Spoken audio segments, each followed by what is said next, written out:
रा उदयगिरी ब्लॉक अंतर्गत छेलीगढ़ बुड़ी अंचल युवक और युवती जल प्रकल्प अधिकारी और प्रशासन द्वारा मिलित सहयोग रे एक निजुक्ति मेला छेलीगढ़ हाईस्कूल पड़िया आयोजन होइतिला। एहाकू विरोध करी बुड़ी अंचल हजार हजार महिला और पुरुष एकत्रित होई छेलीगढ़ पंचायत ऑफिस कार्यालय ठारू शोभायात्रा रे बाहरी निजुक्ति मेला ठारे पहुंची तीव्र विरोध करबा सह आयोजित होइतिबा निजुक्ति मेला को बंद कर दैथिले। बारंबार प्रशासन पाखरे निजर न्याय्य दाबी उपस्थापन करि आसुथिले मध्य प्रशासन चुप रहिबाकू विरोध करी एभली करिथिबा देखिबाकू मिलुछि।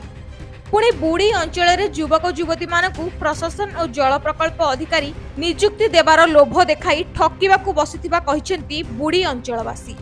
एपरिकी निजुक्ति मेलारे बुड़ी अंचलर कौनसी युवक युवती नथिबा बेले अन्य अंचलर युवक युवती माने उपस्थित रहिथिबा अभियोग आसिछि।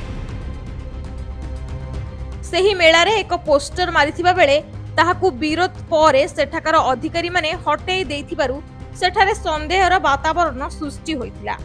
बुड़ी अंचलवासी द्वारा तीव्र विद्रोहर स्वर छुटिथिबा बेले प्रशासन और अधिकारींकर कौनसी प्रतिक्रिया मिली नथिला।